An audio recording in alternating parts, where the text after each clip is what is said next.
नमस्कार दोस्तों। आज हम बात करेंगे डॉक्टर रेड्डी लेबोरेटरीज़ लिमिटेड की, जो कि दिग्गज फार्मा कंपनी है। और मार्केट में इस समय गिरावट देखने को मिली है। 14,800 के आसपास का हाई लगा के मार्केट वहां से थोड़ा नीचे आया है, 12-1300 पॉइंट नीचे है। और आज भी क्लोजिंग काफ़ी नेगेटिव हुई है। तो ऐसे में निवेशकों के मन में ये भय है, क्या ये उचित समय है किसी स्टॉक में पैसा डालने का, या सारे स्टॉक से निकल के इस समय फ्री होके बैठें, या किसी ब्लू चिप कंपनी में अगर पैसा डालना है तो वो किस तरह की कंपनी होनी चाहिए। तो मैंने जब डॉक्टर रेड्डी का चार्ट देखा, उसके फंडामेंटल देखे, तो वही व्यू मैं आपसे शेयर करूंगा। साथ में मैं मार्केट पे एक ओवरव्यू भी लेकर चलूंगा, जिससे आपको आसानी होगी मार्केट कैसे काम करता है इस समझने में। तो चलिए वीडियो पहले स्टार्ट करते हैं। तो डॉक्टर रेड्डी के बारे में आपको पता है कि दिग्गज फार्मा कंपनी है, ब्लू चिप कंपनी है। मार्केट कैपिटल इसका 76,476 करोड़ के आसपास का है। पी रेशियो उसका थोड़ा हाई है, 31 का है। लेकिन ब्लू चिप कंपनी चाहे कोई भी हो, रिलायंस हो, एल&टी हो, या कोई भी दिग्गज कंपनी हो, या फार्मा में जैसे इसको ले लें डॉक्टर रेड्डी, तो ये थोड़ी महंगी मिलती है। या आपको एफएमसीजी के स्टॉक देख लें, आईटीसी वगैरह के पी रेशियो हाई ही रहते हैं। तो ये कोई ख़ास बात नहीं है। डिविडेंड कंपनी ये कम देती है, लेकिन देती है ½ % के आसपास है, लेकिन दे रही है, तो ये अच्छी बात है। और न्यूज़ फ्लो में ऐसा कुछ खास बात नहीं है। प्रॉफिट वगैरह कंपनी लगातार देती रही है, उसके बारे में मैं डिटेल में आपसे चर्चा करूंगा। पिछले क्वार्टर की अगर बात करेंगे सितंबर वाले की, तो सितंबर 19 से सितंबर 20 में थोड़ा सा मुनाफा कम दर्ज हुआ था, 30% के हिसाब से। घाटा नहीं हुआ, लेकिन क्वार्टर से तुलना करेंगे तो मुनाफा कम हुआ है। और इसमें अगर शेयर होल्डिंग पैटर्न की बात करते हैं, तो प्रोमोटर होल्डिंग 27% के आसपास की दिख रही है। ये भी एक अलग अलग तरह के मानक होते हैं। अगर प्रमोटर की होल्डिंग किसी कंपनी में ज़्यादा है तो ये चीज़ अच्छी मानी जाती है, लेकिन ये हमेशा हर कंपनी पे रूल लागू नहीं होता है। उदाहरण के लिए मैं आपको आईटीसी और एल&टी का दूंगा, जिनमें प्रमोटर होल्डिंग जीरो रहती है, लेकिन फिर भी वो ब्लू चिप कंपनी है, बहुत तगड़ी कंपनी है। तो वो कंपनी का अपना अपना पैटर्न होता है, वो किस तरह से शेयर होल्डिंग रखती है। एफआईआई की होल्डिंग 30% है, जिसमें मैं डिटेल में भी बात करूँगा। और जहाँ तक कि रिटर्न की बात करेंगे, तो 3 साल में, 1 साल में और 6 महीने में इसके रिटर्न अच्छे हैं। फार्मा सेक्टर एक समय 1-2 साल पहले की बात है, बहुत दबा हुआ चल रहा था। सन फार्मा हो गया, सिप्ला हो गया, या बायोकॉन हो गया, सबकी धज्जियाँ उड़ी पड़ी थी मार्केट में, और सब लोग परेशान थे फार्मा सेक्टर कब चलेगा कब चलेगा। लेकिन कोरोना के बाद जो उसमें थोड़ा और गिरावट है, उसके बाद सबसे तेज़ भागने वाला सेक्टर फार्मा सेक्टर ही था। हालांकि और भी सेक्टरों ने काफ़ी उछाल दिखाया, रिलायंस भी काफ़ी ऊपर गया, लेकिन फार्मा सेक्टर का परफॉर्मेंस काफ़ी बढ़िया रहा। और ऑल टाइम हाई और लो की बात करते हैं, तो 5515 का इसका हाई है, जो भी कुछ समय पहले लगा है। और लो जो है 4 रुपये के भी नीचे है, जो कि ऐसे ज़माने की बात है जिसे याद करना भी मुश्किल होगा। तो इसको छोड़ देते हैं और आगे बढ़ते हैं। तो अभी हम थोड़ा सा इसमें फंडामेंटल और देखेंगे थोड़ा सा। तो जैसे देख सकते हैं, कंपनी में इन्होंने कर्जा घटाया है और डिविडेंड दे रहे हैं, जैसा कि मैंने आपको पहले भी बताया। और निगेटिव में ये है कि stock is trading at 4.86 time it back book value. मतलब ये स्टॉक थोड़ा सा महंगा है, जो कि ब्लू चिप कंपनियों में रहता है, मैंने आपको पहले ही बताया। The company has delivered a poor sales growth. जहाँ तक सेल्स ग्रोथ की बात है, तो कोरोना की वजह से काफ़ी कंपनियों में दिक्कत है। आप किसी भी कंपनी का डाटा उठा कर देख लें, तो ये आपको ग्रोथ जो है, सेल्स ग्रोथ वगैरह थोड़ा डाउन ही दिखेगी। और company has a low return on equity. तो ये सब कॉमन सी चीज़ें हैं, कोई ख़ास बात मतलब इसमें अभी तक नेगेटिव देखने को नहीं मिला है।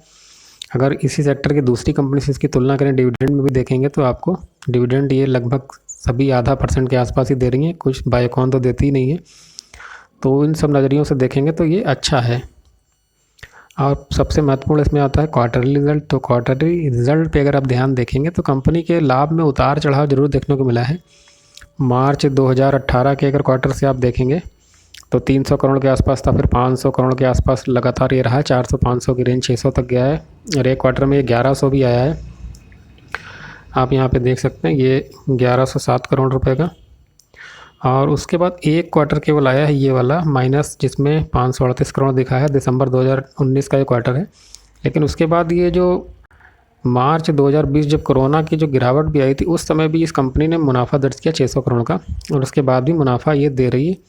हालांकि जो लेटेस्ट वाला क्वार्टर है, इसमें ये थोड़ा सा इसका मुनाफा कम होके आया है दिसंबर 2020 वाले क्वार्टर में, जो थोड़ी सी चिंताजनक बात है। और शायद इसलिए भी ये कंपनी का शेयर थोड़ा सा गिरावट ज़्यादा दिखा रहा है।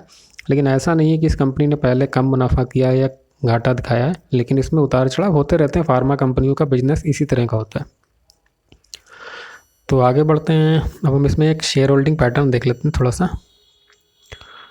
शेयर होल्डिंग पैटर्न की अगर बात करेंगे तो प्रमोटर होल्डिंग लगभग 27% के आसपास लगातार बनी हुई है मार्च 2018 से। FII की भी जो इसमें शेयरिंग है वो 30% के आसपास ही बनी, थोड़ा ऊपर नीचे हुआ, लेकिन अभी भी दिसंबर 2020 तक ये लगभग 30% के आसपास है। और DII इसमें भी लगभग 14-15% के आसपास ही रहते हैं। तो इसमें शेयर होल्डिंग पैटर्न में ऐसा कोई सिग्नल देखने को नहीं मिल रहा है कि कुछ जो निगेटिविटी प्रदर्शित कर रहा हो। अब हम थोड़ा और आगे बढ़ेंगे और टेक्निकल पे आ जाते हैं, चार्ट खोलते हैं। तो चार्ट में इसमें हम देखेंगे कि वनडे चार्ट और वीकली चार्ट के हिसाब से अनुमान लगाएंगे कि शेयर जो मीडियम टर्म, लॉन्ग टर्म और शॉर्ट टर्म में क्या परफॉर्म कर सकता है। तो हमारे सामने अभी खुलेगा इसमें चार्ट डॉक्टर रेड्डी का। तो डॉक्टर रेड्डी के चार्ट में वनडे चार्ट हमारे सामने है। पहले मैं वीकली चार्ट खोलता हूँ। वीकली चार्ट मैं इसलिए देखता हूँ तो इसमें आपको लॉन्ग टर्म में शेयर का पैटर्न कैसा रहा ये समझने में आसानी हो। तो जिसका मैं माइलस्टोन लेके चलता हूँ 2008 से 2008 के मंदी के समय शेयर का परफॉर्मेंस कैसा था, उसके बाद से अभी तक का क्या रहा है। लगभग ये 10-12 साल का जो टाइम पीरियड है। तो इसमें 2008-9 के हिसाब से आप देखिए, ये शेयर यहाँ पे लगभग 100 रुपये के 1000 रुपये के आसपास ट्रेड करता था।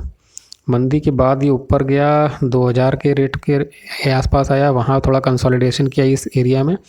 उसके बाद ये 2013-14 में फिर से इसने मूवमेंट दिखाई अच्छी सी, और ये लगभग 4500 के आसपास ये चला गया।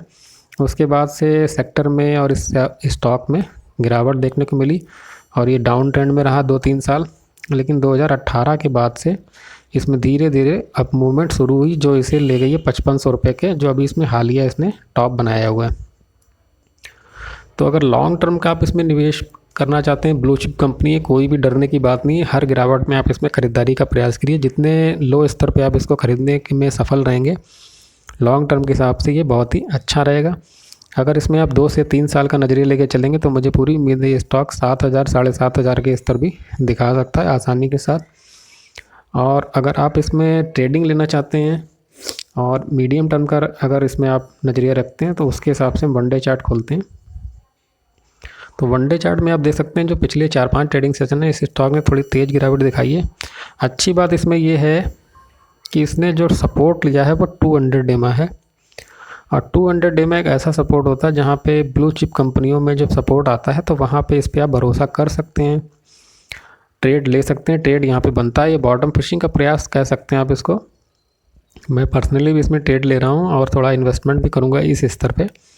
200 डेमा पे आप 2 तरीके अपना सकते हैं। अगर आपको शॉर्ट टर्म या मीडियम टर्म का इन्वेस्टमेंट करना है तो इसमें आप स्टॉप लॉस एक लगा के चलेंगे। 200 डेमा अगर एक के नीचे क्लोजिंग देता है तो आप वहाँ से निकल जाएंगे स्टॉक से।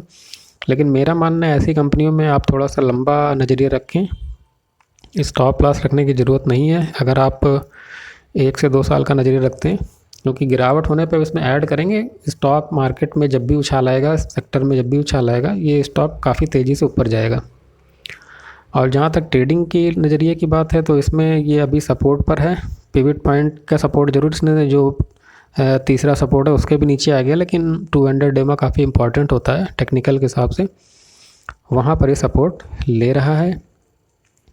RSI इसमें जो है ओवरबॉट सिचुएशन में आ गई है, और जो MACD है वो अभी आपको कोई ऐसा सिग्नल नहीं दिखा रहा है जिससे लगे कि स्टॉक अभी ये बाइंग मोड में आ चुका है।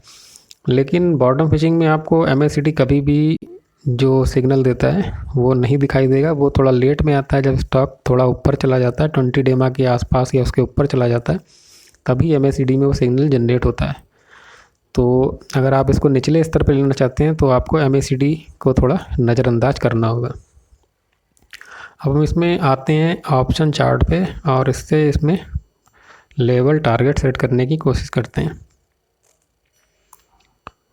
तो ये ऑप्शन चेन हमारे सामने है। तो ऑप्शन चेन में आप देखेंगे जो सबसे ज़्यादा पुट राइटिंग हो रखी है आपकी, वो 524 आप यहाँ पे देखिए, ये जो ओपन इंटरेस्ट है सबसे ज़्यादा है 4500 के स्ट्राइक प्राइस पे। तो 4500 एक अच्छा सपोर्ट है। 200 डेमा भी इसका लगभग 4500 के आसपास ही बन के आ रहा, तो ये बढ़िया सपोर्ट है।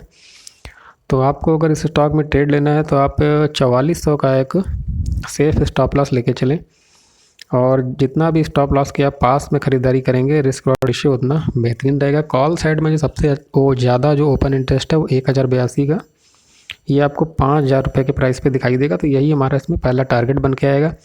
अगर ये स्टॉक 5000 के ऊपर सस्टेन करके कुछ समय बिताता है, फिर हमारा जो इसमें अगला टारगेट है वो 5200 खुल के आ जाएगा। तो हम इसमें 2 टारगेट लेके चलेंगे, एक 5000, दूसरा 5200, और ये 15 से 20 दिन का व्यू लेके चलेंगे इसी फरवरी एक्सपायरी का। बाकी मार्केट में जैसा होता है वैसा दिखता नहीं है, जो दिखता है वैसा होता नहीं है। तो यही सब चीज़ें आपको समझने की ज़रूरत है। गिरावट में भी किस तरह से ख़रीदारी करना है वो मैं अपने वीडियो में लगातार अपडेट देता रहता हूँ। तो आप लोग अगर मेरे वीडियो लगातार देखेंगे, चैनल को लाइक सब्सक्राइब करिए और जुड़े रहिए चैनल पे, तो आपको काफ़ी काम की जानकारियाँ मिलती रहेंगी। तो मिलते हैं नेक्स्ट वीडियो में। जय हिंद, जय भारत, नमस्कार।